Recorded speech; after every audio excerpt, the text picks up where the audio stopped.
Hey gang, welcome to this week's High Value Publishing session. My name is Eric Shanfelt. I'm the founding partner of Nearview Media, but I've been doing digital media working in the publishing industry for over 30 years, and I'm glad you could join me today, especially on such last minute notice. I apologize for that. Try to get those out on Thursday or Friday, but this week things just hit kind of hard and went fast. See, a lot of people showed up and really excited to see everyone here. We have a lot to go over today. So let's just get rolling here. Should publishers block AI bots? And if so, how? That's the biggest thing that we're going to be covering today. It's a huge issue that is happening all across the industry. Before we dive in, though, a lot of people watch this recorded on my YouTube channel or in my podcasts. If you are, I'm going to encourage you guys, come join us live. Go out to nearviewmedia.com, sign up for my email newsletter. I'll announce these webinars. We try to do them weekly. Every time we go, different topics, from advertising to circulation to you name it, in this case, AI, and what you need to do about it. So go out there, sign up for the newsletter, and you'll get notified of these. And come join us live. We've got a good crowd turned out here today, even though it was last minute notification. But let's go back to why. Should publishers block AI bots from their site? Well, let's talk a little bit about what's happening in the market. First of all, the growth of generative AI, which has been, spectacularly fast. Really interesting little chart from SimilarWeb here. This is talking desktop and mobile website visits. So it's not even talking the app, but just website visits to both ChatGPT and other AI chatbots and tools, Anthropic, Claude, probably Perplexity, and of course, Google Gemini. You can see both are growing very rapidly and probably combined together, well over 15 billion visits on a monthly basis to these sites. So generative AI is indeed huge at this point. I also want to mention, if you guys have any questions, feel free to pop this in. You can pop it into the chat, or you can pop it into the Q&A. I will be watching for both of those. We'll probably get to all the Q&A at the end of this session, which will be pretty fast. You've seen the stories, right? Here's like one from Press Gazette that just came out a couple of months ago, how UK and US publishers are saying Google AI, their AI answers, which is the generative AI, it's hurting their website traffic, right? They're seeing 10 to 15, maybe 17% for news publishers. I've worked with a couple of publishing companies who've come to me. Their traffic got creamed. I mean, it dropped off by 50, 60% from search referrals. But we're going to get into this here. It's not true for everybody. Right now, you're going to see a lot of this because it's the big news publications out there who are reporting on all this, but it hits differently on different markets. I put this little chart together here, which I think this really kind of explains it. Not all publishers are going to be impacted by generative AI as many as others. So national news organizations, right? Those are going to be hit the hardest. These are going to be, and also be the ones who are going to be reporting on this the most, because they're the ones going, our traffic is dropping off, and they rely heavy on programmatic advertising, backfill advertising to generate revenue, right? They have millions of page views per month. Not all websites, not all publishers are like this. So national news, very high AI threat level. Reason why is there's not really necessarily local content. Local content, you'll find, has a very interesting aspect to this. They're very dependent upon SEI, on SEO, and there's a commodity information risk. In other words, I'm not the only one reporting on this story, right? There's dozens of other outlets reporting on the same story. So national news outlets, it's a tough time for national news outlets. Then we have like your hobby enthusiast magazines. These are like, model railroading, knitting, aviation, jazz enthusiasts, things like this. I would consider them to be pretty high on the threat from AI impacting their traffic. Again, they usually don't have local content, and they're pretty dependent upon SEO for this. There's also a lot of information, right? There's only, model railroading. There's only so much you can write about specific topics or about different knitting kinds of topics that aren't being covered by 100 other places. So there's also a commodity info challenge that you have. Granted, there's some unique content, but more commodity. Let me get into some of the more the ones where I think it's more of a medium impact. So city and regional news publications. This is something more like like the Fort Collins newspaper here by me. They'll typically have kind of a more medium-high presence. They're more local content focused, so that's an advantage that they have. City and regional lifestyle publications. These are things like Minneapolis St. Paul Magazine, D Magazine in Dallas, Philly Mag out in Philly, for example. I kind of consider them to be kind of a medium risk. They have local content, which is fantastic, unique local content. They're relatively, though, dependent upon SEO. And I'm not going to say that it's commodity info, but there's a little bit more. They're competing with other outlets in the area on some of that kind of content that's out there.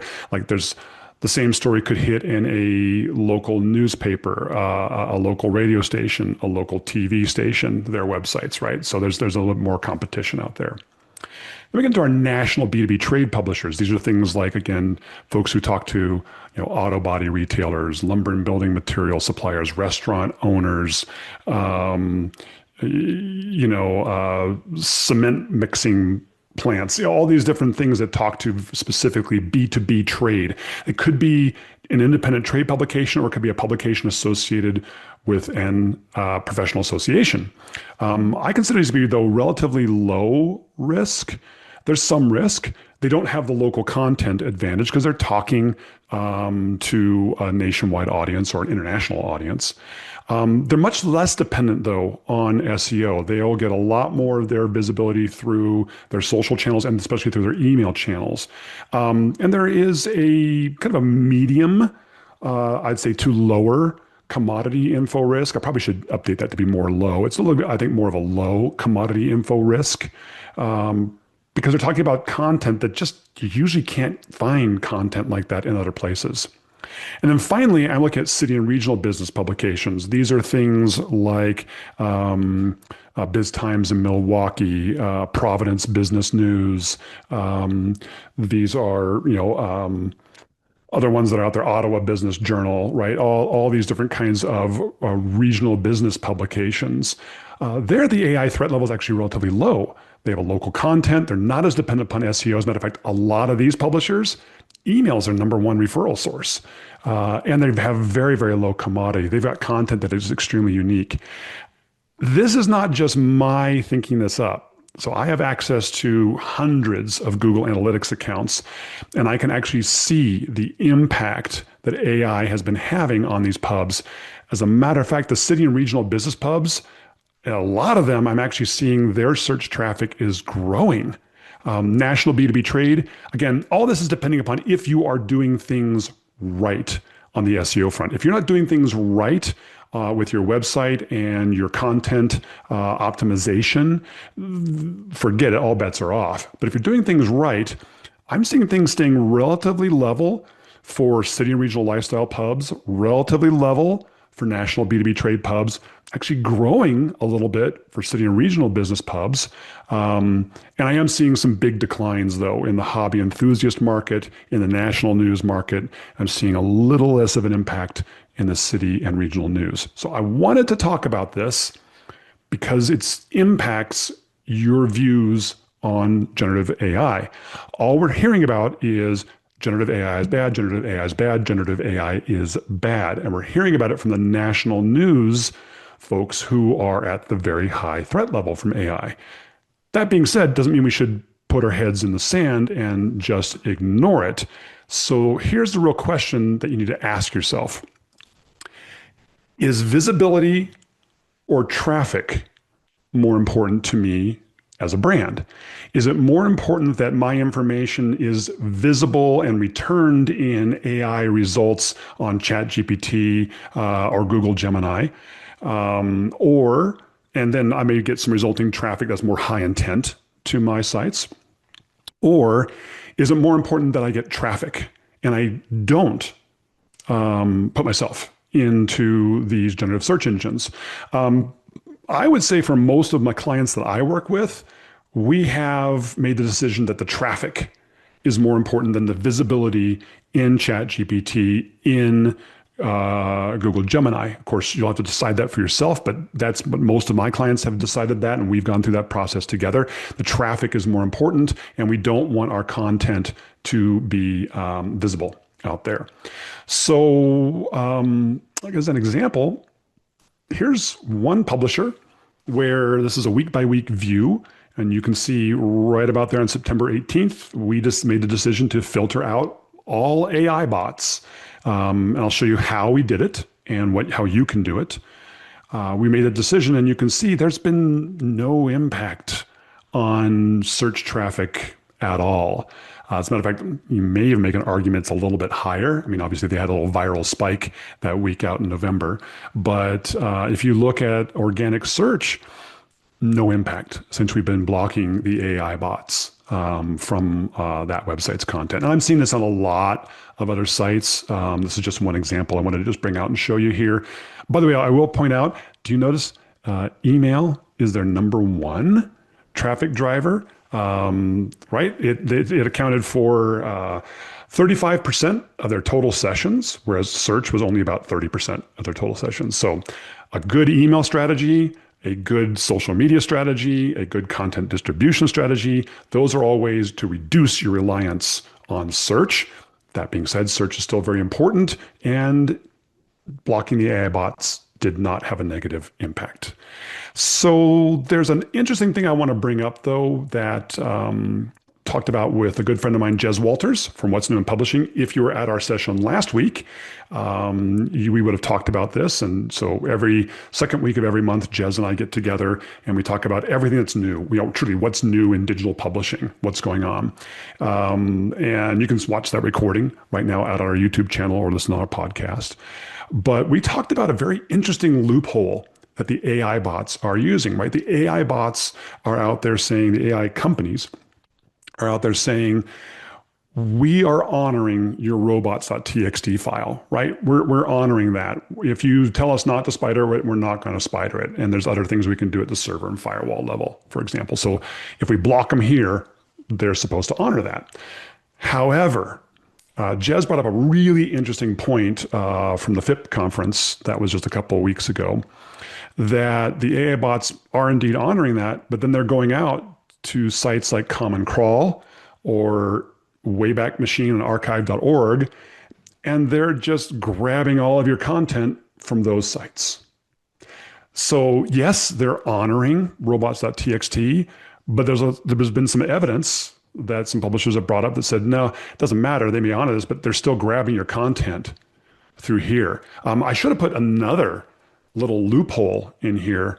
And the other loophole is, are you licensing your content through companies like Smart News and Newsbreak? If you are, and you look at their terms and conditions, at least the last I looked at the terms and conditions, you actually give Smart News and Newsbreak a distributable license, basically a free license. They could turn around and license your content to the AI bots. So that's a second loophole. That's your choice. If you are distributing your content to Newsbreak or Smart News, you should know that. So I'm not going to talk about how to block that. You just wouldn't participate in their programs. But if you are participating in the programs, you are also giving them the ability to sub-license your content out to the AI bots out there. So you got to be careful about these little loopholes that go around. But let's talk about how we block these then.